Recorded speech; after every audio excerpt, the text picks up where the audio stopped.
back, everybody, to another edition of Pure Picks. Joined here by my man Alex. How you doing tonight, Alex? Doing good, man. Doing good. Yeah, Yesterday was a night, so I'll let you cap it off. nice. I'm glad to see you smiling, man. That's great. It's good to keep some positive energy during these trying times, especially after what happened last night. But let's get into it. I mean, we as we always do here, never want to hide from our kind of failures or losses, if you will. I think that really the thing that is important about going over these losses slash failures is to learn for the future, right? Never try to make the same mistake twice. So I think it's always good educational uh, tool to use in your capping abilities. But the fight that I wanted to go over that, I mean, this was really my only one of my only plays for the card was betting Cowie Fernandez as an underdog versus Mark DiCassi. Um, after watching that fight, I realized that that was probably something that I should not have done a 2 unit play on. Perhaps maybe a half a unit would have been a little bit better just because it seemed like to me Cowie kind of got dominated for all 3 rounds. After watching again, I think I scored it 30-27 myself. So very surprised that he even got a split decision on a 28-29. That might have been some home cooking. So overall, I think that was just a bad play. And the thing that I did wrong there was I think I bought in too much of a hype for a fighter that was coming out of a pretty good camp in Nova União. He fought from the camp of where Jose Aldo was. I really played that card up for Cowie, and I think there was just way too many question marks, especially about his gas tank as well. I mean, the only loss that he had before that, he also gassed pretty hard. So not a really good recipe if you want to take on a UFC debut that gasses hard against a kind of tried and true veteran in Market Dikasi. That's something that I would take note for the future, and don't do those kind of plays as far as taking someone with a horrible gas tank and B UFC debut. We don't really have that much tape of this kind of fighter fighting against a guy who Mark Dikasi. I feel like he's been fighting in the UFC for like almost a decade by now, so that's something that I'll take into account for next time. Alex, do you want to go over any kind of plays that you would want to learn from last night? Yeah, yeah. I think like first off, I this this Sao Paulo card was kind of a shit show. I mean, first you had two fights that got canceled in the Ribovics and the Ishmael Bonfim because he missed weight.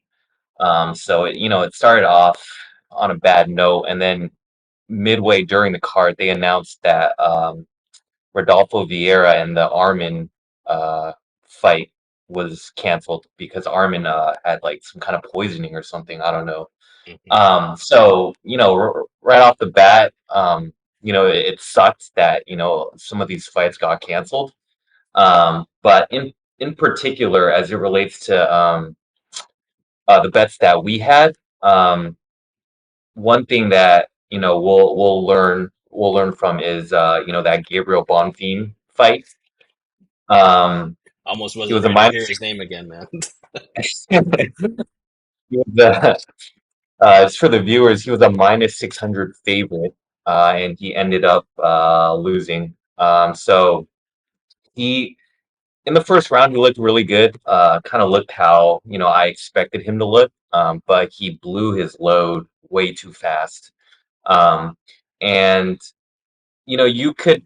I know I put him in my Gigalock, but after last night, thinking about it, there were a few red flags. First was that um, in his fights in the UFC, none of the fights have gone past the first round. So that's number one. So we really had no clue what his gas tank was going to be.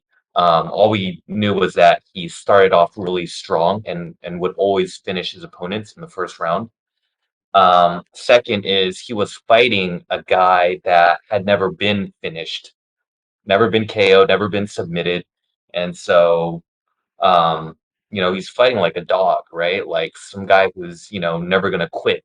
Um, so to be at a minus 600 favorite, um, I gotta have to put in like the implied odds. I think that's like you're expected to win like 90% of the time, and so I mean that's just not good odds to play. At minus 600. So it's a lesson we'll have to learn, and just for the viewers, had Bonfim won, we would have been up 13 units. Oh, Um, so I mean, just looking at that, what we should have done was just like exclude him from the card, exclude him from like our parlays, and so it's not going to add like that much more juice. And so that's also another lesson is that it might be prudent to stay away from adding these heavy favorites into your parlays. So, but overall, again, just a lesson we'll learn from, and we move forward. definitely, definitely. And just to also let the viewers know, I mean, that swing from almost 13 units and now we're down like 5.89 units. So just from that one play, that's like a pretty sizable swing, right? It could have had a really big night, and we ended up with a somewhat of a loss there. So yeah, but I totally agree with you, man. I think the thing about this thing is, as always, there's always another event, and what event that we have at UFC 295. I mean, that's something that I've been doing tape study and just study overall this whole past week at the same time that I was doing San Paulo. And even at that time, I was like, hey, man, this looks like a way better card. So I'm already jacked up and looking forward to, kind of breaking this one down with you. So let's just move on to the next card, UFC 295. We have Alex Brea versus Yuri Prochazka. It's going to be at Madison Square Garden. Obviously, John Jones was supposed to be on this card fighting Stipe, but he had to pull out because of a pec injury, and then he got replaced by Tom Aspinall and Sergei Pavlovich for interim time. So that's going to be something that is going to be two extremely fun fights, and I'm looking forward to kind of breaking them down. Let's go with the first fight on the prelims right now. We have Steve Erceg versus Alessandro Costa. Fun flyweight fight here. Steve Erceg, he is 10-1, coming off of that win over David Dvorak. Um, he is fighting Alessandro Costa, 13-3, coming off of that KO over Jimmy Flick. So pretty impressive KO there. Um, as far as the fight odds, I mean, I think that the odds are pretty interesting when I looked at them. Steve right now, he opened up at minus 200 and he has since been bet to minus 150. So people have already taken dog action on Alessandro Costa, and I can see why. When I did break down this fight, Steve, I think he is a good striker. He does have good boxing and hands. I don't think he has the greatest accuracy, but he pushes out a pretty decent pace. Pretty average at checking leg kicks, but I think that he has pretty good cardio the last all 15 minutes. He doesn't have the best head movement, if you will. I think that he really relies on his chin. He does have really good jujitsu skills on the ground and solid trips, takedowns. I think he also likes to fight in the clinch and in grappling situations. He has 6 subs. So eventually he wants to use his striking to set up his takedown and clinches. Now, Costa, I mean, when I do watch him fight as well, he has a pretty high tight guard, a patient striker. But when he does throw, he throws with 100% power and intent to hurt and finish the fight like he did with Jimmy Flick. He can work in with combos, good power, but I think that the style that he fights in has a kind of a low volume style and pace to it just due to his patience. He does have a nice takedown defense at 91%. I think the only person that's taken down the UFC so far is Almir Abazi. Took him down once out of 4 takedowns, so not too bad there. Costa seems pretty knowledgeable on the ground as well. He has arm bars and a rear naked choke on his resume. 6 subs in his career. I think this fight's pretty even.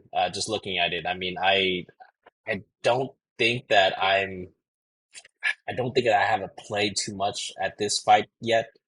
the way that I'm leaning right now is Costa by decision, but I'm probably going to stay away from it. Maybe let's see what weigh-ins look like at the, Friday and see how that looks. But I potentially will look at the overs for this fight. I mean, I think right now the over 2.5 is minus 146 right now.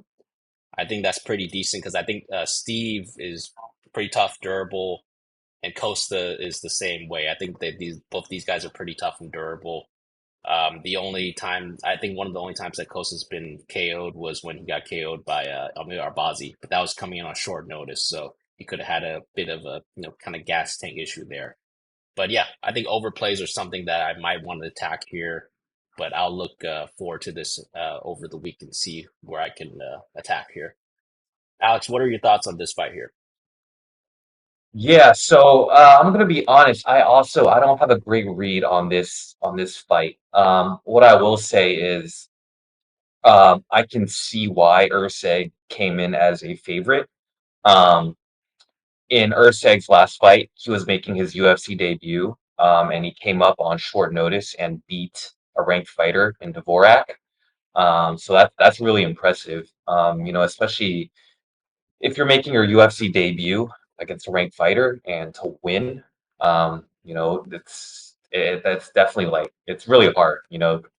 Debut fighters typically don't do well against vets. So I understand why he is the favorite. Um, but then on the other side, Costa, like he has a very stocky and bulky frame, and he throws really hard. And the fact that Erceg, like you said, doesn't have great head movement. Like I can see him getting clipped. Yeah, I don't know. This one's like really hard. I would probably stay away. So yeah, no action here. Yeah, probably gonna stay with it too, honestly.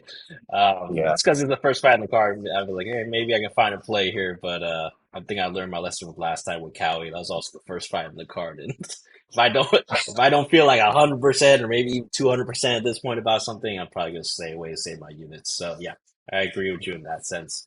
Let's move on to the next card. I mean, next fight on the card, we have Dennis Buzukja versus Jamall Emmers. This one is going to be the second fight on the prelims right here. And this fight's going to be pretty interesting. I mean, I think that Dennis, he's coming off of that pretty dominating loss in my opinion. I mean, he got kind of dominated by Sean Woodson, but he was coming in on short notice there. He's 11-3. He's going to fight Jamall Emmers, 19-7. Jamall Emmers obviously is coming off of that really close split decision loss to Jack Jenkins.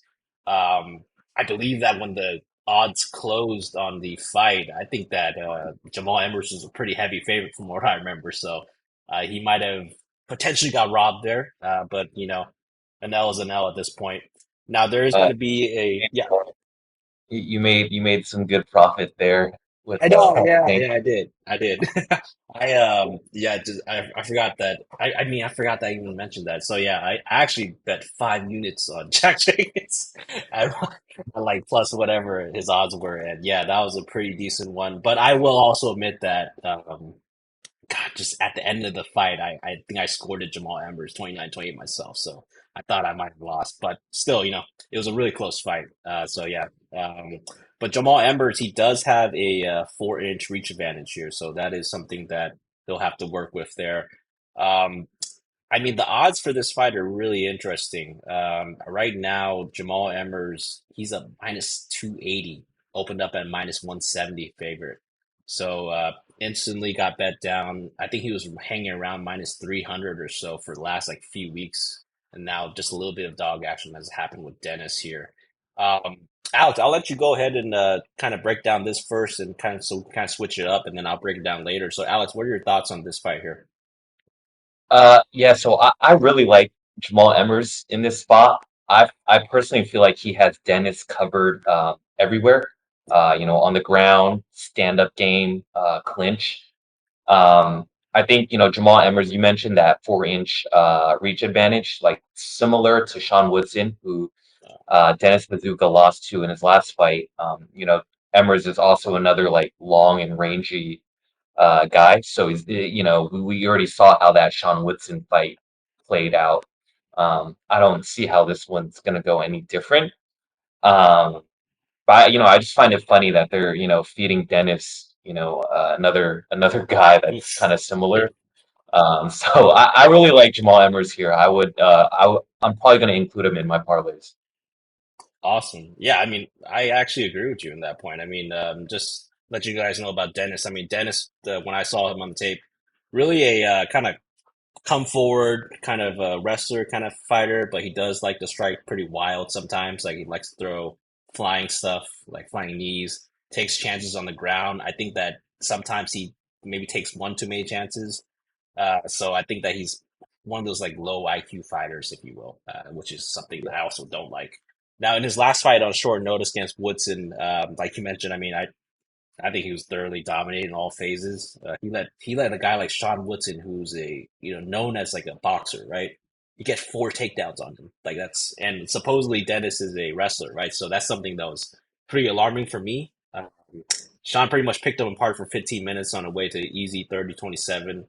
Um, when I saw Dennis there, now granted he was coming off of a kind of short notice kind of bout, but kind of had bad cardio. Um, I just don't see what Dennis. I don't know if even Dennis is like a UFC caliber fighter after seeing some of his fights, honestly. Jamall, solid striker, wrestler. He mixes with them pretty well. Uses his long range kind of strikes due to his rangy frame. Fantastic takedown defense at 90%.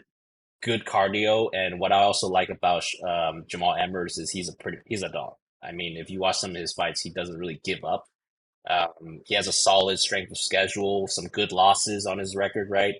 If there is a thing against good losses, obviously he lost to Giga Chikadze in a split decision, I believe, and then lost to Jack Jenkins in a split decision. So, not like obviously you want to always take a win, but those are some decent losses to have on your schedule. And also, this is something that I also like to target sometimes with some of these fights. If a fighter is coming off of some of these like split close decision losses where they could argue they could have won, I mean, I think there's going to be so much value on them for the next fight because the only reason why sometimes these odds are as close as they are is because they're coming off that L, right? So people see, oh man, this guy's coming off an L. Maybe the odds are going to be a little closer. So I actually think that at the odds of where he opened up, which was minus 170. I think that was a steal. And also, I mean, right now, even at one minus 280, I think that's a parlayable piece. I think that once maybe you get to like minus 300 or so, maybe it's a little tricky, but even right now, minus 280, I think that's a possible parlay piece. So the pick here for me is Jamall Emmers by decision. I'll be looking for that prop, honestly. And I'll be looking to probably include in my parlays as well. So he's probably going to be the first leg of a lot of my parlays. So yeah, total agreement with you at that front. Let's move on to the next fight. We have Josh Van versus Kevin Borjas. This is going to be another fight on the prelims here. Pretty interesting fight, if I do say so myself. Josh Van, obviously Asian American, representing 8-1. He's 5-0 in his last five. He's coming off of that split decision victory over Zagas in his UFC debut. I mean, this guy's 22 years old, just to kind of tell the viewers, a young guy and he came off with a UFC debut dub. That's something that is very noteworthy there. He's fighting against Kevin Borjas, 9-1. He's 4-1 his last five, coming off that Contender Series fight and victory over Victor Diaz, 25 years old. So he's also pretty young. Uh, as far as the reach advantage, Kevin does have a three-inch reach advantage there. Fight odds for this one right here. Josh Van is now minus 225 favorite. He opened up at a minus 180 on Bet Online. So yeah, very interesting there. I mean, when I do break down Josh Van, I mean, I think he's actually a really talented MMA fighter. I mean, mainly he's a striker, boxer, right? But he can do a little bit of everything. Has pretty slick boxing, nice high tight guard, good 1-2s, has really quick feints, something I really like to see. Throws head kicks and kicks when you don't expect it. So that's something I also like to see as well. He hides his kicks pretty well. We pour in the combos with his youthful kind of pace and energy. I really think that he's the one of those like next generation kind of people who mixes in all the disciplines, right? Good gas tank and can pour it down in later rounds, as we saw with the Gonzalez fight, right? was kind of a close fight, and then he just started pouring in the volume, and Zalgas was like getting just really pressured by him. He was taken down one time out of 5 times against Zalgas, so I think he showed pretty decent takedown defense and was able to kind of fend off getting held by the cage. And a lot of people thought that he was going to get held up by the cage for a long time by Zalgas, and he did that. So that's something that's pretty good that Josh Van did. Now, I will say that Zalgas might have been washed. He's one of those guys that said that he was going to retire, and then he came back, and all this stuff. So those kind of guys that if you fight those kind of guys, I feel like it's an easy dub sometimes. So not that good to begin with, in my opinion. His opponent, um, Kevin Borjas, good striking, good clean straight strikes. I think he also has good combos. He can mix in the knees and elbows with his combos as well. Pretty clean kicks. He does like to go for the counters. So from some of the tape that I watched from him, he likes to catch some kicks and then he transitions into pretty nice like straight shots. He also can work the body, and the way he draws out the counters is that I think he uses the kind of lean back method, maybe too much at times. He can get caught sometimes if someone pushes on the pressure and pace before he can counter. So that's something to note for this fight. I think that he's a decent improving grappler, although he's not the best grappler. He does do well with takedown defense at times, but he was taken down like multiple times against Victor Diaz, but he sprawled and brawled his way to that victory. So, I mean, both these guys are pretty young. I'm going Josh Van here. I think that Josh Van, I mean, it's going to be a close fight. Don't get me wrong. I think this is a striker versus striker match. Close fight. I really want to put Josh Van just to represent some parlays, but I think I'm just going to hold off for now because, I do think this is going to be a close fight. I don't think Borjas is a guy that's just a cannon, if you will. I think that the UFC is setting this is one of the fights where the UFC wants to pit up like a young guy versus a young guy, and whoever comes up on top, they'll advance that person. Whoever loses, they'll probably, maybe feed them a can, if you will. So I think that's what the UFC is probably trying to do for this fight. Picker is Josh Van, but I'm probably holding off from play for now until I get maybe a little bit more data for both of these guys. Alex, what are your thoughts on this fight between Van and Borjas here? Yeah, man, agree with like a lot of what you said. My pick is also going to be Ben, just because I got to rep the Asian American. You know what I'm Yeah, saying? yeah. Uh, but no, but Van has real skill. Like you said, he really reminds me of Dustin Poirier, Oh, like that stick nice. boxing style. Yeah. Obviously he's not at the level of Dustin Poirier yet, but he really reminds me of him. And what I also really like is he has easy 3 rounds of cardio. Like Hmm. he's gonna push the pace, the pressure, all of that. Um, you, this is a striker versus striker. But as you said, like Van is more of like a boxing type striker, while I think Borjas is more of like a lightning quick striker, trying to like get you out of there with like one punch. Um, yeah, when I was breaking down Borjas, he was in his like karate stance kind of, and he would just kind of tag people with like counters and like hooks, and be able to not knock the opponent down. And so I'm definitely afraid for Van, like in that from that perspective, especially because in Van's last fight against August, he did get tagged a few times. Um, and Borjas definitely throws, much harder than Zalgas. But I think, Van is durable enough and kind of, technically defensively sound enough to, be able to withstand that kind of pressure. So my pick here is Van, but yeah, I don't really feel too comfortable in putting him into parlays, so holding off on that. But I like Van a lot. Definitely, yeah. Well, we're definitely rooting for him. So let's see if he can do it, and maybe if he can do it, we can ride him on the next fight or something like that. Uh, Exactly. All right, let's go with the next fight. And before we get to that, by the way, I want you guys to like, comment, and subscribe for the channel. It would be something that would be truly helpful for us in terms of our growth, really get us to do more amazing content. We're going to have the website up and running pretty soon, so please check out that purepicks.gg. Keep that in mind, guys. Um, so the next fight that we have here, we're still on the prelims. This is going to be I think it's going to be an entertaining fight. We have John Castaneda versus Kung Ho Kang. Mr. Perfect is his nickname. Now, Mr. Perfect, he's 19-9. He is 4-1 in his last five. He's coming off that rear naked choke over Christian Quinones. He is fighting John Castaneda, Sexy Mexi nickname, which that will be what I will call him for the rest of this video. He is 3-2 in his last five, coming off of that decision dub over Mooney Gafarov.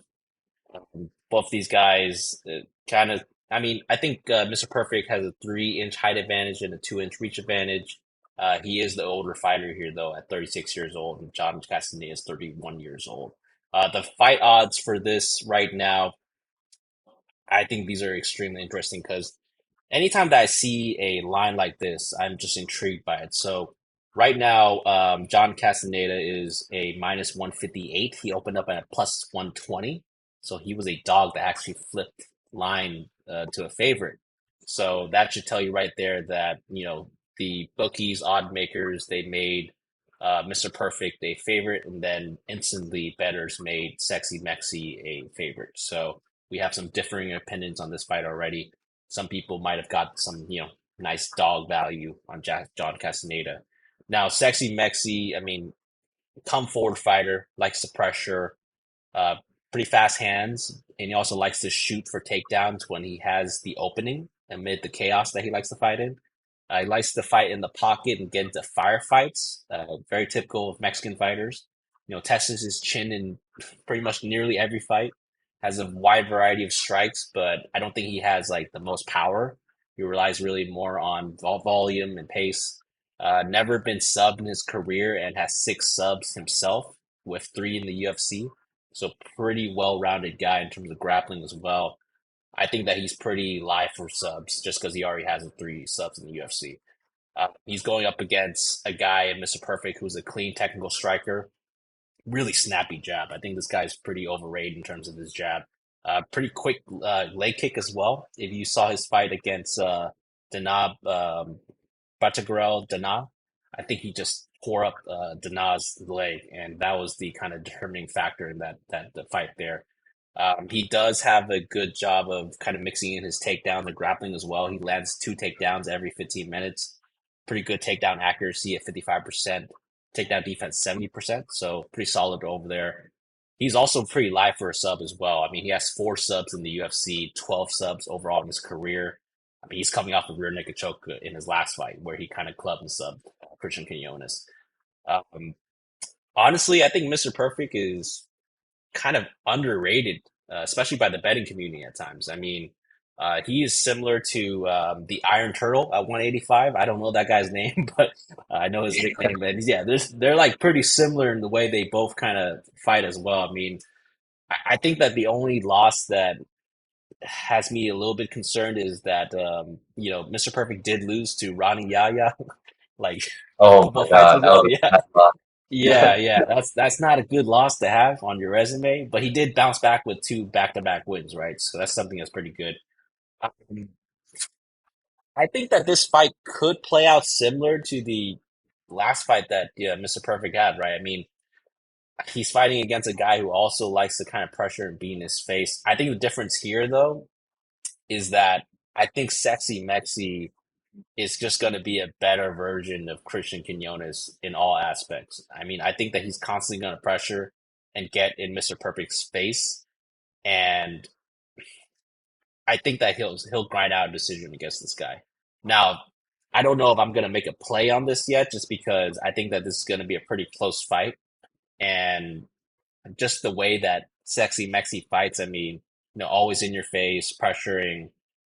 That's something that I could see him walking himself into a club and sub as well.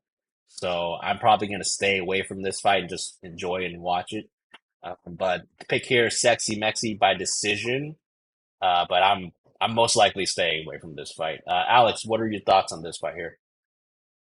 Um, yeah, so it's actually really interesting when you read those lines. I didn't look at the lines myself yet. Hmm. But when I was breaking down the tape, I actually have Sexy Mexi winning. Like that's my fighter Yeah, that I picked.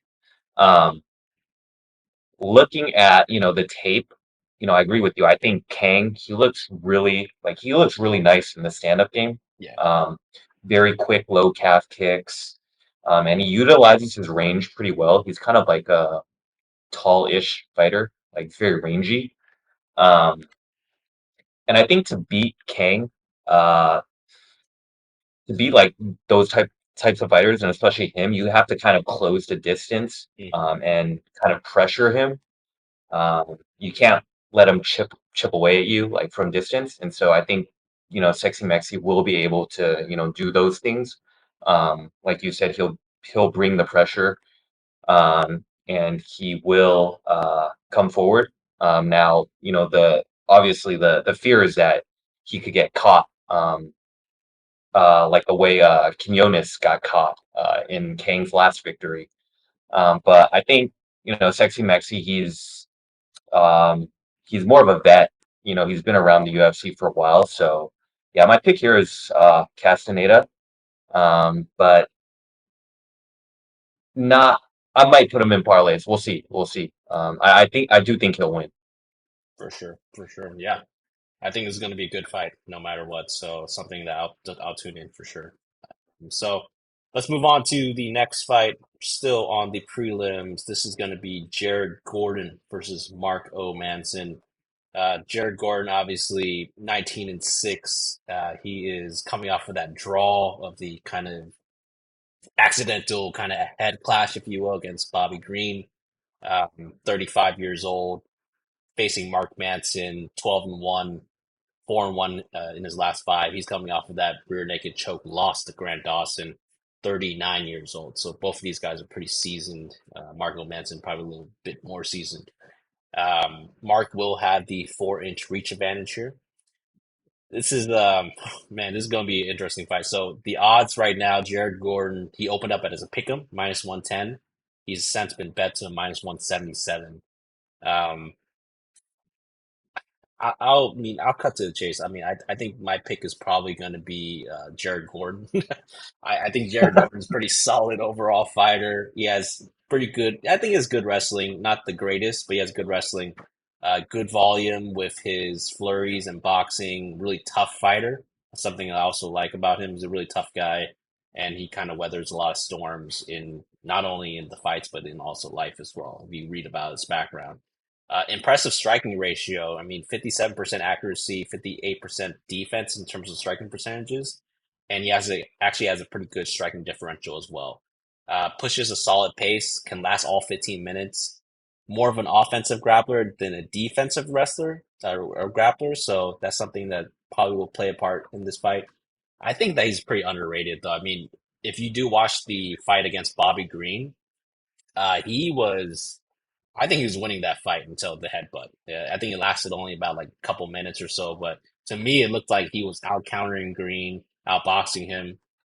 So I honestly think we're getting a cheap price right now on Jared Gordon. I mean, especially since if you do watch some of Mark's last few performances, I mean he's a Olympic Greco wrestler, right? But I don't know if that's translated the best to MMA so far. He does have decent takedowns, 66%. He does get taken down himself though, especially if you saw the last fight against Grant Dawson. So that's something that's not good. I don't think he's a good striker at all. Negative striking ratio and differential.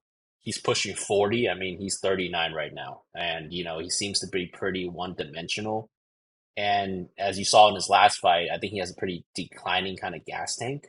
So I don't think those are good recipes to fight a guy like Jared Gordon who can come in and potentially wrestle the wrestler or outstrike him. And people, will always say, hey, like, Mark's a Olympic wrestler, right? Well, look what Grant Dawson did to him. I mean, and obviously Grant Dawson's good too, but sometimes MMA wrestling and just pure Roman Greco wrestling are just different things. I mean, sometimes people don't kind of transition well from one to the other, and I think we're kind of seeing that with Mark Manson. I mean, he was coming off of some pretty decent wins, but nothing too impressive, and then he finally ran into a guy that can out wrestle him, and he didn't look good at all.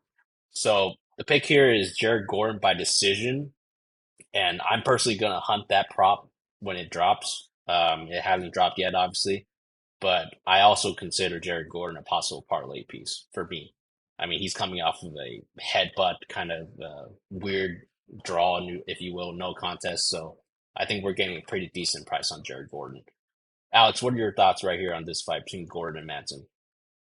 Uh, yeah, I mean, when I was breaking down the tape, I'm not gonna lie, I feel like this fight is gonna be like a snooze fest. Um, I agree with you. Like, I think Jared Gordon is pretty good. Like, I even think he got robbed in that Patty fight. I Yeah, felt like he yeah, won. But they gave it to Patty. So I also like Jared Gordon here, but I think I like the over 2.5 more. mm, Uh, because like both of these guys are like, if you watch them, they're very slow and methodical with their approach. Like no one really kind of aggresses. Um, and add on to the fact that like Madsen, he's an Olympic wrestler. So if he does get tagged by Jared Gordon, maybe he'll be able to lean on that wrestling background and burn off clock. That's kind of what he did in his fight against uh, Vince Pichel. hmm Um, so yeah, I mean, I'm probably gonna go 2.5, over 2.5 here.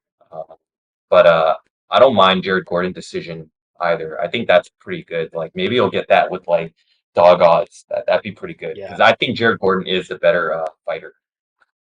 yeah. I'm hoping I get dog odds in that. I mean, when they drop, that's something that I'm going to look to attack. And by the way, over 2.5 right now is minus 280. So I think that's a pretty decent parlay piece. Glad you mentioned that. That's a good one. All right, so let's move on to the next fight right here. We have Nazim Sadykhov versus, I'm just going to call him Slavikovs because I do not know how to pronounce that name. Nazim, he is coming off of that kind of, I don't want to call it a fluke because he did beat Terrence McKinney, but he's coming off of that submission rear naked choke against Terrence McKinney, 9-1 in his career so far, 5-0 in his last five. He is fighting against Slava Claus, 7-3. He is 3-2 in his last five, coming off of that kind of butchering victory over Maasate. Um, both these guys are kind of similar age and really similar reaches and heights as well, so nothing too different there. Odds for this fight right now, Nazim is actually at minus 135. Now, get this, he opened up at a minus 350. So that's something that's really interesting right there. Alex, I'll let you go ahead and break down this fight first, and I'll share my thoughts later. What do you think about this fight between Nazim and Slava Claus here? Um, yeah, I actually think this fight's going to be pretty interesting. I actually, so I didn't see the odds either for this one, and I think I agree with them. This one's kind of like a tough one to call. Um, so breaking down the tape, Sadykhov has very, insane pressure and pace in the first round. He'll keep moving forward. He's a heavy puncher, will mix in leg kicks, and he was able to withstand, the patented first round T-Rex Terrence McKinney. Mhm. So he is ultra durable in that regard. But his fight before Terrence McKinney against Evan Elder, for me, I could tell that he was starting to noticeably gas out Mhm. towards the end of the second round. Then he was able to get that, doctor stoppage for the cut in the third round. So he got that win. Um, then you flip it to Borshchev. He's very good in the stand-up game. Likes to chip away at his fighters, from range with combinations. So I'm pretty confident that Sadykhov is going to win the first round, um, but I'm not 100% sure if his gas tank is, going to last the entire fight. Um, if Sadikhov's game plan is to, you know, come in and wrestle and get takedowns, then I would like Nazim Sadykhov a lot more. because Borshchev is can get taken down and can get controlled. That's kind of how he loses fights. Um, Borshchev prefers to be in the stand-up game much more. Um, I I think one potential play that I like is maybe taking Sadykhov in the first round for a KO, Mhm. like a quarter unit sprinkle. You take the over as a parlay piece, maybe for 1 unit. So I know that another thing that I saw was that Nazim has three third round KOs on his record, which would indicate that his power carries forward. But again, I think that Borshchev is durable enough to kind of withstand that power. I really do. If you watch that Evan Elder fight, he really gassed out, towards the end of the second, which is why I like the over. But I think not confident on it. I don't have a good read for this, so no play yet. For sure, for sure. Yeah, I think this is also a pretty tough fight to cap. If you, I mean, Nazim, solid kickboxer, pretty patient guy. I think he does have decent speed and power. He likes to counter strike, and he also can move forward. So I think he has a good mix of kind of stand up skills.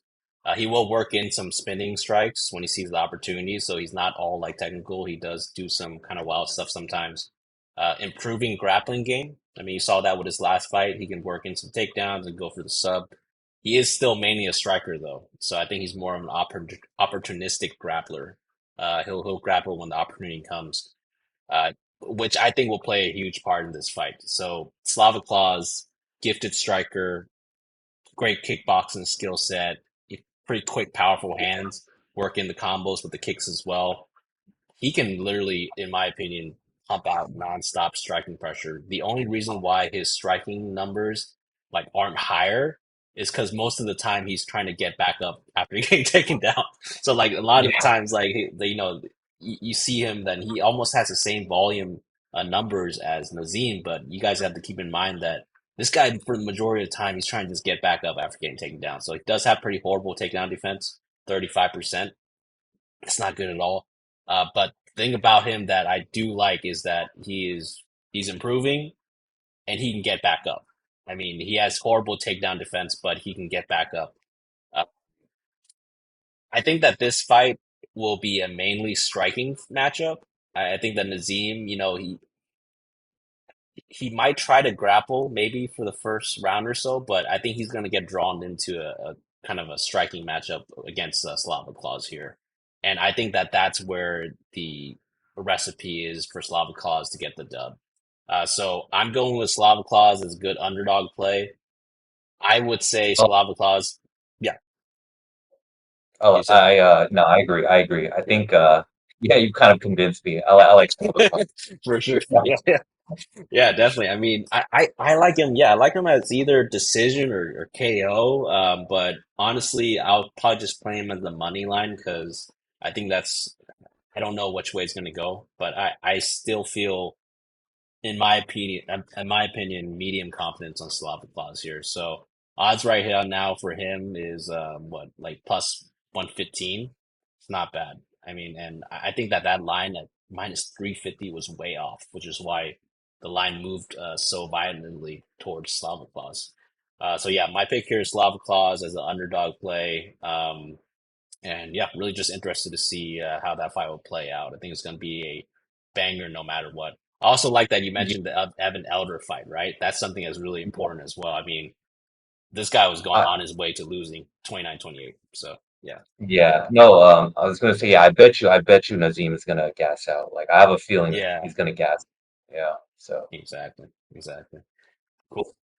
Well, let's move on to the next fight here. We have, let me see, are we on the main card? I think we might be. Okay, got it. So we're on, I think we're still on the prelims. It is going to be Tabatha Ricci versus Godinez. This is going to be the all simp kind of fight. I think we're going to get a lot of eyes on this fight from a lot of simps, so it's going to be a fun one. Tabatha Ricci, Baby Shark, she is 9-1, 4-1 in her last five. She's coming off that unanimous decision win over Jillian Robertson.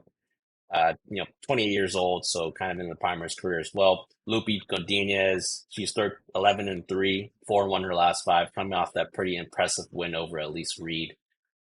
Both of these girls are pretty similar in measurables and pretty similar in ages, so no gaps there. Odds for this fight right now, Lupita Godinez opened up at a minus 170, and she has been since bet down to minus 153. So pretty interesting there. Alex, yeah, I'll let you take this one as well, and I'll share my thoughts later. What do you think about this fight between Ricci and Godinez? So first on Tabitha Ricci, I think she's kind of like the definition of a points winning fighter. She's very active in the ring, a lot of feints, jabs, combos, calf kicks. Um, while Loopy is more of like a stalk you down one punch and then look to wrestle.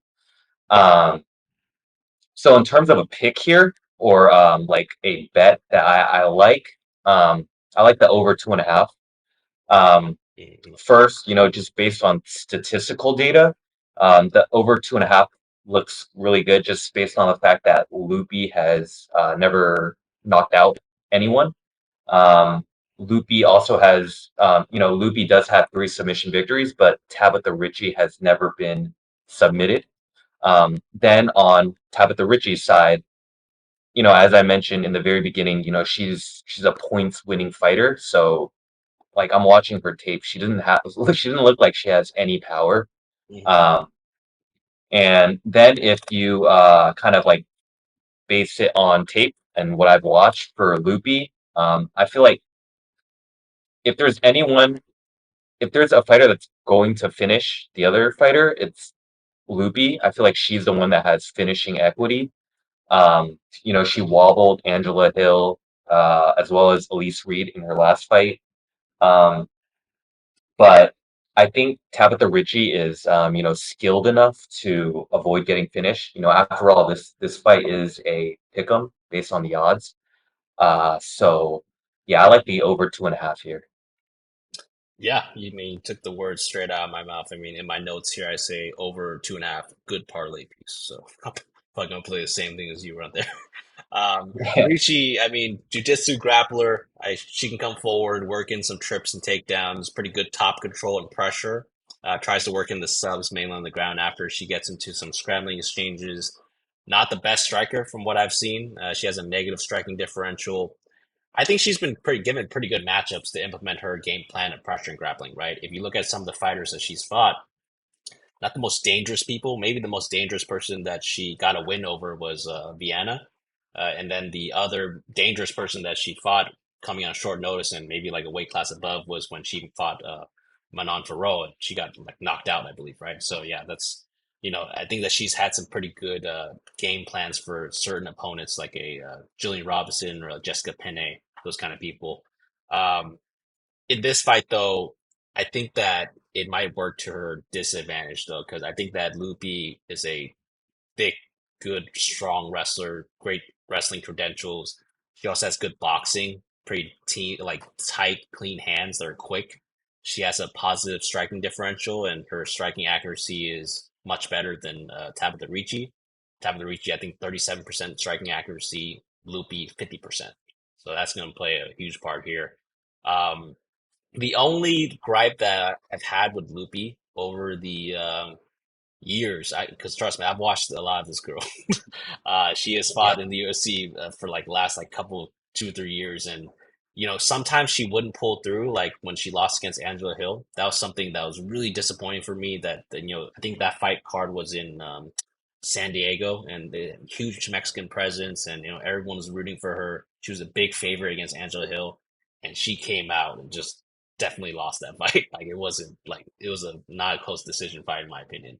Um, so she has let people down in the past, but after that loss, I mean, she's kind of racked up three straight dubs, right? Three straight pretty good dubs. Um, I think that since training with Alexa Grasso, she has looked more reliable. as opposed to her prior fights. She's coming off of a pretty dominating club and sub where man, she was dropping at least Rita all over the place. So I mean, she was pretty dominant in that fight. So for me, just because I think she's a better striker in this matchup, and I think she can hold her own in the kind of physical component against Ricci and also in the grappling department, I would say Lupi by decision would be something that I will attack when the prop drops. So I think that's a good prop play right there. And as you mentioned, over 2.5 is something that I will be sticking in parlays as well. I think that this fight is definitely going to decision. So pick here is Lupi by decision and over 2.5, something that I will look forward to putting in parlays as well. All right, let's go to the next fight here that we have. We have Diego Lopes versus Pat Sabatini. This is going to be a fun grappler kind of delight for you for the kind of people who like grappling kind of matchups. Pat Sabatini, 18-4, 4-1 in his last five. He's coming off of that win of a kind of arm triangle submission over Lucas Almeida, and he's fighting Diego Lopes, 22-6. He is coming off of that victory over Gavin Tucker, kind of a triangle armbar, if you will. He's 3-2 in his last five. Odds for this fight are, I think this is really interesting as well. So Pat Sabatini opened up as a pick'em, and he is now minus 136. So kind of a slight lean towards Pat Sabatini from the bettors right now. This fight is going to be whoever is going to grapple the best, right? I mean, Pat is a grappler. I think he's a great grappler at that. Good wrestling, good top control. Always live for the subs. Now, the bad part about Pat Sabatini is that his striking is pretty stiff. It's not great. He also has potentially a bad chin, and he's also hittable and not the great head movement. So a lot of negatives in terms of his stand up, in my opinion. Now, the kind of how he's gotten by is just by using his great grappling, right? I mean, he's 4-1 the UFC for a reason. Uh, or actually 4-1 his last five for a reason. I mean, he's a really dangerous grappler and really dangerous submission artist. I think that the fight that was really interesting was when he fought Jamall Emmers. I think Emmers was like, I think Emmers might even dropped him, but I think Pat Sabatini got that like heel hook, right? And then he just tore up Jamall Emmers' leg or knee, and he ended up with a sub victory there. So that should tell you how dangerous this guy is on the ground. Now, Diego is also a dangerous grappler. His Brazilian Jiu Jitsu is world class. He is the coach of the champs, such as Alexa Grasso. So he has really slick Brazilian Jiu Jitsu and can catch people at any time, as you saw in his last fight against Gavin Tucker, right? Gavin Tucker instantly took him down in that first round, and then Diego just instantly subbed him. So, I mean, that was something that you saw how slick this guy is on the ground. He does pull guard, but I think that it kind of works into his game plan. So I'm not going to call him a jujitsu nerd all the way, but that's kind of his game plan, right? He invites getting taken down, 33% takedown defense. Um, Not the most technical striker, and I think his takedowns are also kind of average. I think right now, especially coming off of that quick submission victory over Gavin Tucker, I think this might be a sell to top moment on Diego, unfortunately. You know, a lot of goodwill from him has been that he fought a really close fight against, maybe not a close fight, but he really did put a good effort against Mozart Evloev. Still, that was a loss though, right? And, now he's coming off of that kind of Gavin Tucker highlight kind of submission. I think that Pat is probably going to be able to control him on the ground, and Pat's going to be more nuanced than a Gavin Tucker, if you will, because Gavin Tucker was coming off of that like 2-year layoff, so he's probably pretty rusty, and he probably didn't kind of see that coming. So yeah, give me Pat Sabatini by decision or sub. I would say that Pat is a good money line play for me, even at those like minus 136. I'm trusting Pat to get the dub here. So pick here is Pat Sabatini for me. What do you think about this fight, Alex? Um, so I think I actually do agree with most of what you said. Um, how my read on this fight is so we know like that both of these guys are submission artists. Sabatini, a lot of submission wins on his record, same as Diego Lopes. But there is there's like a difference between the two fighters and how they get their submission wins.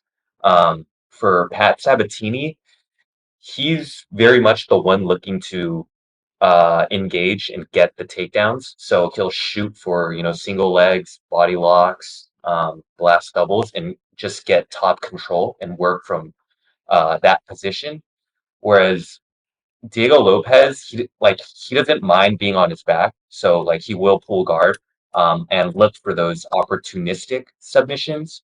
Um, so like the fear here for Diego Lopez is that he will just willingly fight from his back after Sabatini shoots for takedowns. And Sabatini does not have any submission losses, I believe. So I think, if Sabatini wins, he's, just going to get the takedowns, get top control, and just like smother him. But if this does like stay standing up, like Lopez, I think he's way better. He's longer, lankier, and he throws like heavier blows. So yeah, I don't have a play on this fight, but I can see a very easy like victory for Sabatini, Yeah. especially with the way Lopez fights. Yeah, so no play for me, but I could see a really easy victory.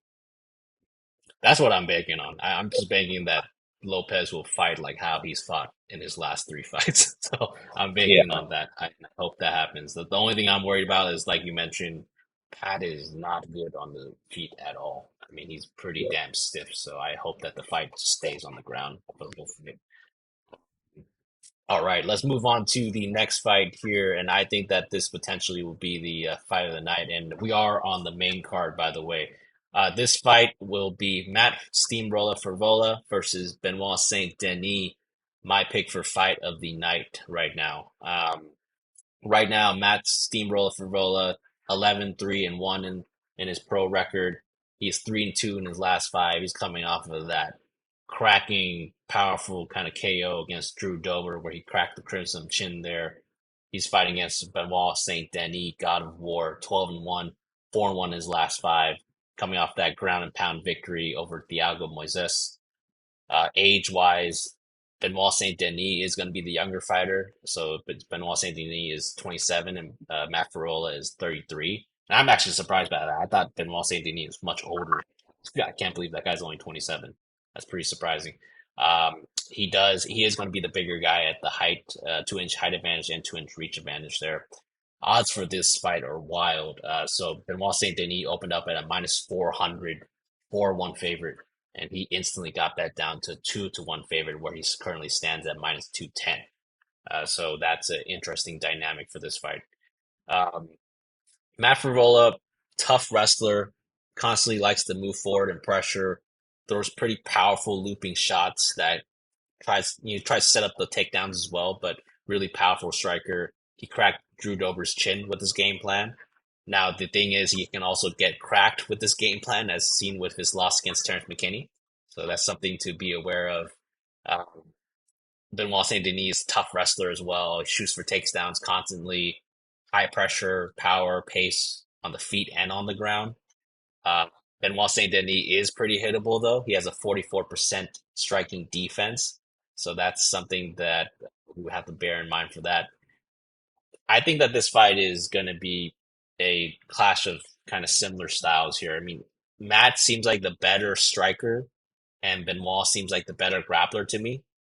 I think that Benoit probably has more power and technique on the ground, but vice versa for Matt on the feet, right? I think he has more power and technique on the feet. Matt has a 42% takedown defense, and I think that that's going to play a pretty heavy role in this fight. I think that Benoit Saint Denis could ground him the whole fight, like Armin Sarukian did. Um, but you know what? I think eventually, I mean, this fight's going to be Madison Square Garden. That's kind of similar to where the area where Matt's from. Same thing that happened to Drew Dober. I mean, I just don't like to ride these fighters too much who like to take a lot of damage, if you will, right? At some point, that chin does crack, and it could be even in this fight. I mean, Matt has cracked a lot of chins before, and Benoit Saint-Denis is pretty hittable, and he likes to rely on that chin to weather storms rather than fight defensively. So right now, I would lean towards saying Matt by KO, but honestly, I'm probably just gonna watch and enjoy this fight. Um, for me, it's a dog or pass situation, but yeah, I think I'm just gonna sit back and enjoy this fight. I'm probably not gonna have a play here, to be honest. Alex, what do you think about this banger of a fight we have here? Yeah, give me the God of War here. Nice. Uh, I think Matt Fevola's stance is it's too low and grounded Hmm. against an opponent like Benoit Saint-Denis. Um, I think the body kicks that Benoit likes to throw are going to eat Frevola up. Um, and I think one thing that I take away from Benoit Saint Denis is he's not just all grapple. Like he throws really heavy kicks and combinations. Um, like in his fight against Ishmael Bonfim, like those body kicks were pretty devastating. And then in his last fight against Thiago Moises, who's like very skilled, also heavy blows with his leg kicks. And so I think I like the God of War here. I think he's really gonna hurt Matt Frevola. So yeah, give me the God of War. Yeah, and right now the over it's over 1.5 right now, and it's under 1.5. So people think that this fight under 1.5 right now is minus 175. So people think this fight's gonna end pretty quickly. So tune in for as long as it lasts, because yeah, I also think this fight could potentially end pretty quickly. Uh, Yeah. Next fight that we have on the main card, we have Jessica Andrade versus Mackenzie Dern. This is going to be another fun women's MMA fight right here. Jessica Andrade, she's 24-12, 2-3 in her last five. I mean, she's coming off of a three kind of not the greatest losses. I mean, she's been finishing her last three losses. Uh, just got guillotine choked by Tatiana Suarez. She is going to be fighting against Mackenzie Dern, 13-3. She is 3-2 in her last five, coming off of that decisive decision victory over Angela Hill. Um, Mackenzie Dern's going to be obviously the taller fighter here, 3-inch height advantage and slight reach advantage here for 1 inch. Um, Odds for this fight are, I think, pretty interesting as well. She is Mackenzie Dern opened up at a minus 200 and has kind of just stayed there. She did get bet up to a, minus 245 at one point, but now she's a minus 191. So, kind of a yo-yo action, kind of line movement, if you will. Uh, Alex, yeah, I'll let you kind of break down this fight first, and I'll share my thoughts later. What do you think about Andrade versus the Dern here? So I did look at the odds for this fight this morning, and I think I saw them at minus 177. Hmm. And I personally think that this current line, like even at what is it, 190, I think it's pretty disrespectful to Mackenzie Dern. Um, I think I literally think her only win condition is a knockout. Hmm. And I don't see that happening here. Especially because Dern has never been knocked out in her entire career, so like that's number one. Dern is ultra durable. She's going to be looking to close distance, get in the clinch, which will once you kind of break that kind of range, then you negate a lot of Andrade's power. Um, so the only KO opportunity is when Dern kind of moves in to close the distance, and if Andrade can get a lucky hit at that in that like exact moment. Um, so last fight, Tatiana Suarez was able to wrestle Andrade to the ground and get her down there with relative ease. And I know Suarez is a beast. So like it's not always kind of 1-to-1, but I think Dern is like also very good at wrestling as well. Um, so I think Dern will be able to get Andrade to the ground. And then add on to that, Andrade, like you mentioned, is on a 3-fight losing streak. and she got finished in all three. And she's fought a total of 4 times in 2023. Oof. So, you know, already it kind of looks like that, she's just trying to collect some paychecks, really, fighting that many times. Um, and then, finally, my last point is like, if you do like some MMA math, Andrade lost to Yan Xiaonan via TKO, while Dern lost to Yan Xiaonan via decision. So, decision better than getting knocked out. So, yeah, give me Mackenzie Dern here all day, every day. I think lock for sure for me. Oof. Nice. Fantastic. Yeah, I mean, I have a lot of thoughts on Jessica Andrade. I mean, I've been following her career for the last few years. She's a physically imposing power fighter, even though she has a small frame. She's been moving between 125, 115 weight classes. Uh, definition of a pit bull bully. I don't think her hands are the best, but she throws a lot of looping shots that if they do catch you clean, they can kill you for sure. She does have like just has like natural power.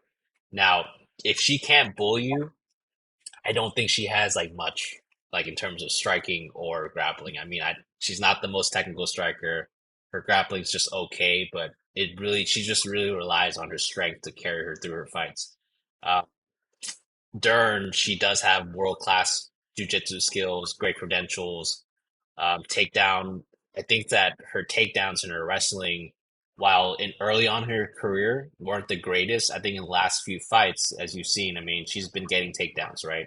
So it is something that she's improving on. I do like that she's been training with Henry Cejudo at Fight Ready, and I think that's something that's really improving her wrestling. I mean, you saw what happened when Zhang Wei Li trained with Henry Cejudo, right? She turned into just a beast that can wrestle and strike at the same time. So really good to go with a guy like Henry Cejudo's Triple C. He's one of the best coaches out there. Uh, Dern's going to keep on moving forward no matter what to get the fight to the ground. So that's something that I really like. She always commits to her game plan to try to get to the fight to the ground. And the reason why she does that is because I kid you not, this girl has some of the best jujitsu I've seen, men or women. I mean, she is extremely dangerous on the ground.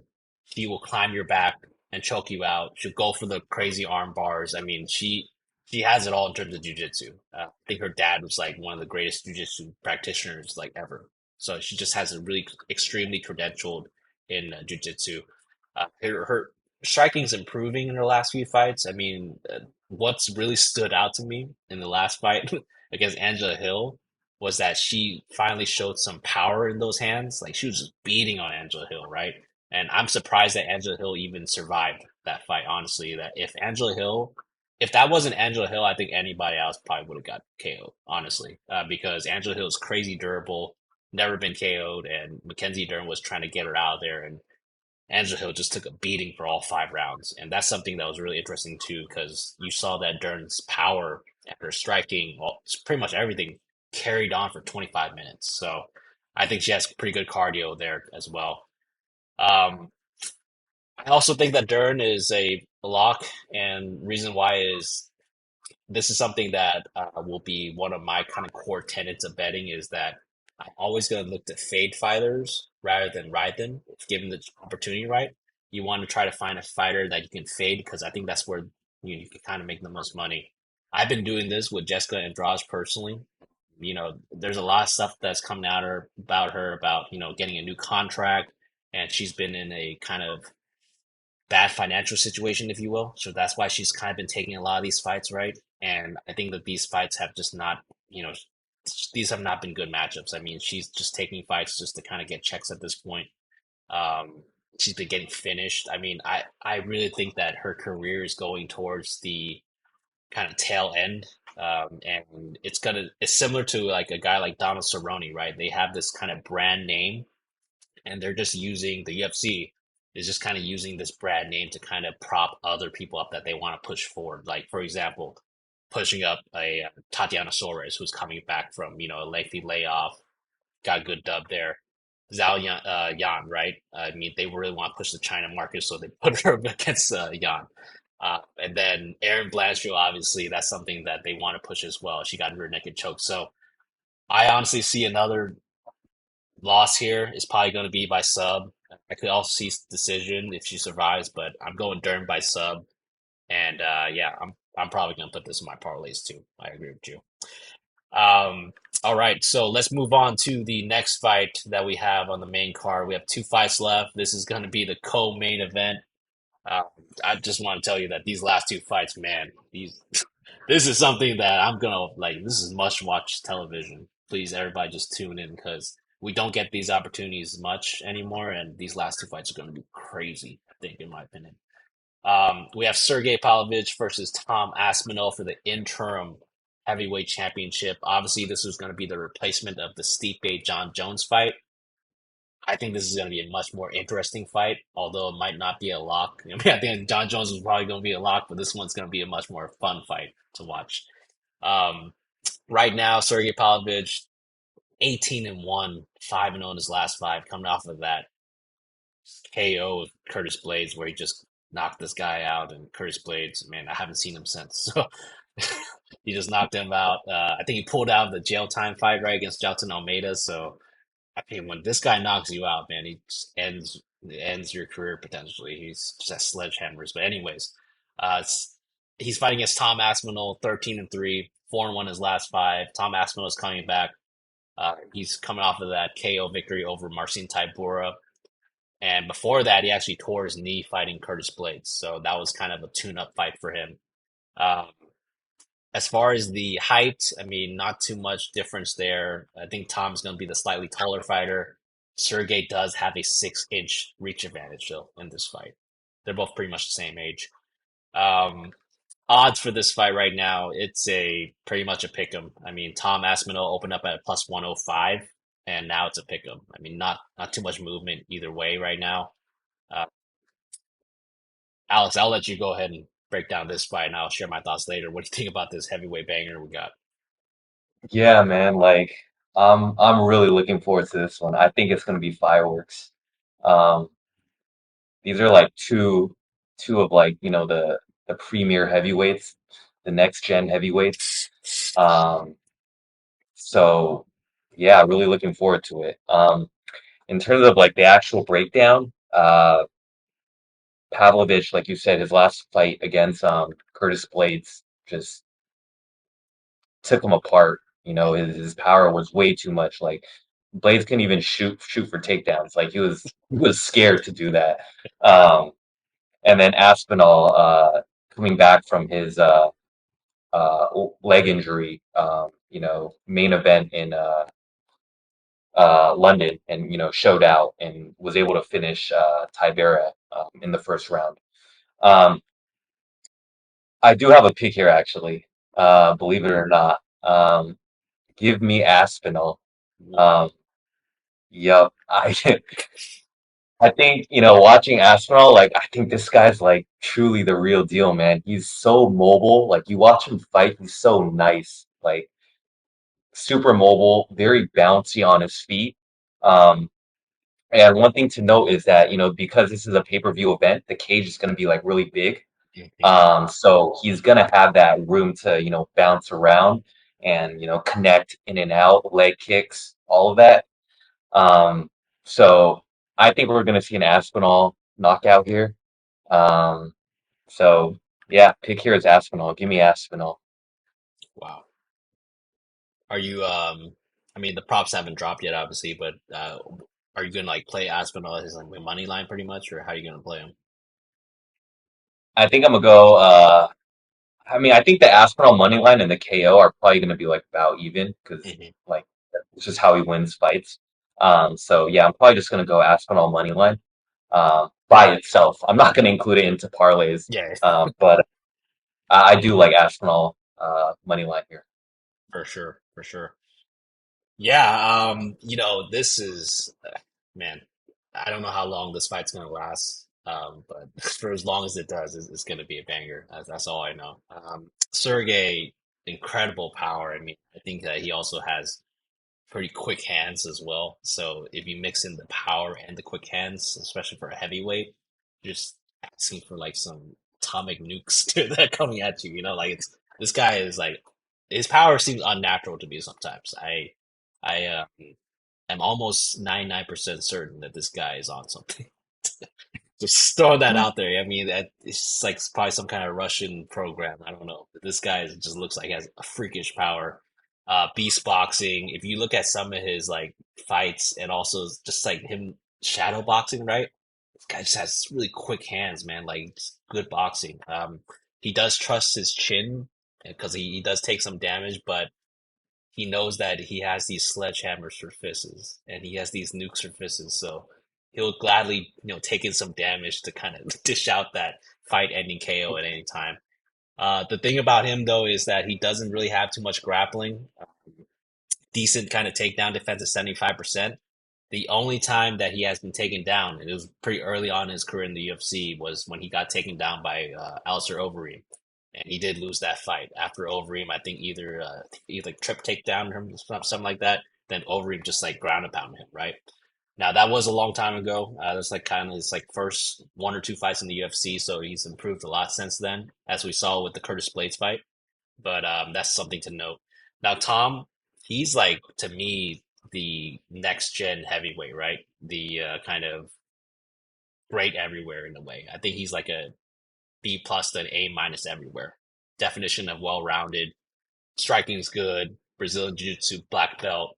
Fast hands. He's been kind of training in MMA since he was like a kid, pretty much. I think his dad's been training him. Really slick, like submissions. If you watch a lot of his fights, he does have like pretty good ground game. I don't think he's ever been taken down. He has 100% takedown accuracy as well. So this guy is just the definition of well-rounded everywhere. And he's not like one of those people that are like just, C everywhere. He's like really good everywhere. So the thing to note here is that I think Tom is going to be the short notice fighter here, right? Because Sergey was the backup for John Jones Stipe. So whoever was going to pull out that fight, Sergey was going to step in no matter what. So Tom is taking this on short notice. Uh, I think this fight's going to have a wide range of outcomes. I mean, I could see a Sergey KO. I could see a Tom KO. I could also see a Tom Aspinall club and sub as well. Uh, I don't think this is going to decision, obviously, but I can see any of those kind of outcomes happening. I don't have a pick that I'm confident in like you are. I'm probably going to pass on this fight and just enjoy. But if I were to make a play right now, it'll be Sergey by KO, just because I've just seen the type of damage that this man dishes out, and it's like life altering damage. It's like it's really bad for the person that's taking the damage. Like I think he just changes the trajectory of your career. So I am a little worried about Tom Aspinall taking on this fight on short notice against this Russian mutant kind of guy. So yeah, we'll see. And the thing about Sergey too is that dude, John Jones is ducking this guy for a reason. Like John Jones wants no part of this motherfucker. So I commend Tom Aspinall for stepping up on short notice because this is the fight that no one wants to take. I mean, I honestly think Nobody. he's more dangerous than Francis Ngannou. I really think he's that dangerous. Like this guy's No. that crazy. He might not have the durability of a Francis Ngannou, but his Okay, so power, yeah, yeah. right, what do you think about a Nagano and a Pavlovich fight? How do you think that plays out? I'm thinking Francis there because like Francis for me, like I don't know, like I if you saw what happened, like even that Tyson Fury fight, right? Just had no marks on himself. Like this guy, I think Francis is super durable. So I think that when they trade shots, I think Francis will take in some of that damage, but I don't think Sergey can handle whatever Francis has for him. Because I mean, we saw with that Yeah, Overeem fight, right? Francis also has grappling as well. I mean, this guy's a big, like, just a big boy. So, I mean, that's yeah. Francis is a little too thick. I think he'll take that one. I think Francis is the heavyweight champ of the world right now. That's what I'm saying. I mean, he's the best heavyweight in the world. But hopefully we'll get to see it. I doubt it though. I mean, I don't think Francis is ever coming back. But yeah. yeah, pick here is Sergey by KO, but I personally will pass and just enjoy the fireworks. Unless I get some kind of read on like maybe like the weigh-ins or something or face-offs, maybe. But yeah, I'll just sit back and enjoy for the co-main event here. All right, let's move on to the main event for the fight card that we have here. It's going to be Yuri Prochazka versus Alex Pereira. This is going to be another interesting banger. I mean, I think that the UFC did a great job of putting these fights on. This is a great main event, and it's going to be the return of Yuri after that shoulder kind of injury. So Yuri Prochazka, 29-3-1. He's 5-0 his last five. He's coming off of that rear naked choke in the fifth round. Like it's like a literally like a last second kind of deal against Glover Teixeira. He unfortunately vacated his title after that because of a devastating shoulder injury. So he's been out of action for about a year and a half now. He's fighting against Alex Pereira, 8-2. He is 4-1 his last five, coming off of that split decision win over Jan Blachowicz. 36 years old, so he's going to be the older fighter here. Yuri's 31 years old. Height, about the same. Reach is also about the same. Odds for this fight right now. Right now, Alex Pereira is a minus 130 favorite. He opened up at a minus 150 on Bet Online. So, not too much line movement there. People did take some dog odds on Yuri Prochazka, the younger fighter. Yuri Borshchev, for people that don't know him, people that might be reintroduced to him during this fight, a wild king brawler of the 205 division. I mean, this guy fights like a madman. So just so you know, I had money on him fighting against Glover Teixeira, right? And throughout that whole fight, I was like I'm just worried about this guy. Like it just did not feel good at all watching that fight, knowing that he had a Yuri ticket because this guy was getting like pieced up, he was getting taken down. But the thing that really showed me about this fight, about himself in that fight, and why his record is like that, is that he has like otherworldly toughness and a chin. Like his fights always look sloppy. He always looks like he gets hit, but he wins these fights. I mean, this guy is what, like 29-3, right? That's pretty wild for that's a pretty wild record to have for the fighting style that he has, which is like just like extremely wild, hittable, and just wild strikes in general. He does dish out pretty powerful punishment with his wild strikes. I mean, if you look at that Dominic Reyes fight, he did like a spinning elbow and just sent. I don't think Dominic Reyes has been the same ever since then. Like Dominic Reyes is like his career just ended after that. So he has some pretty devastating power. He does have improving grappling game. He can scramble, come out with a sub on top like he did with Glover.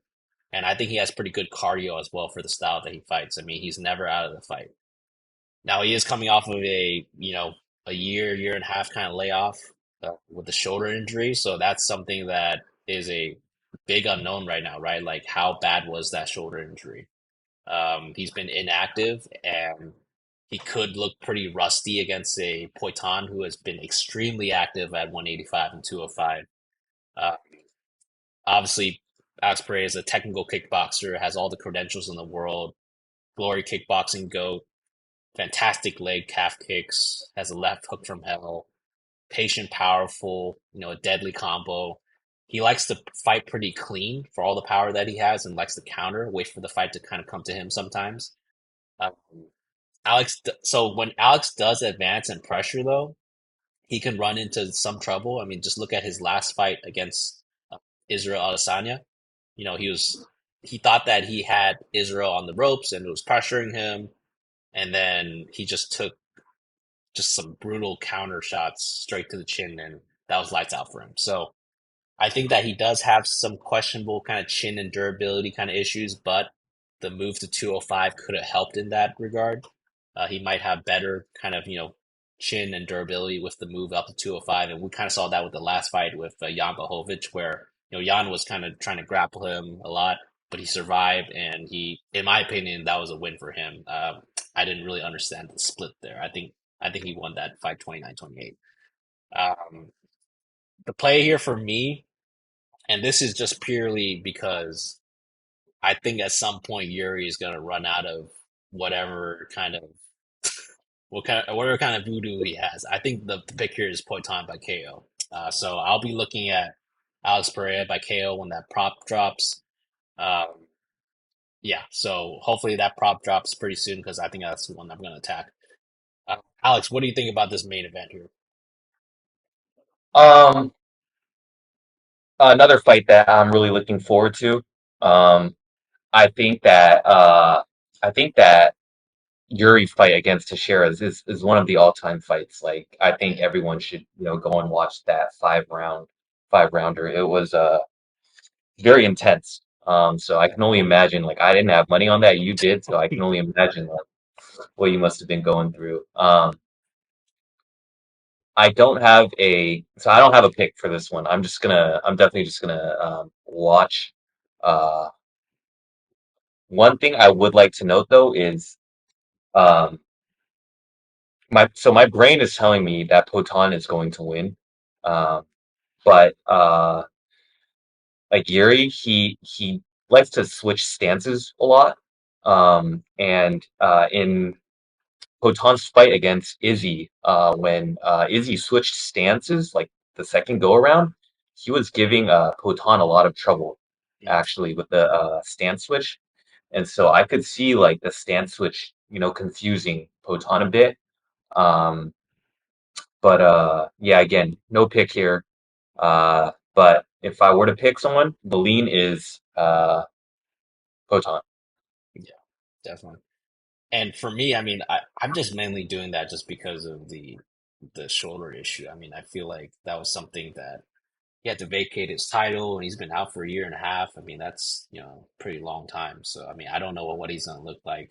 And I've just seen Alex Pereira just be truly active.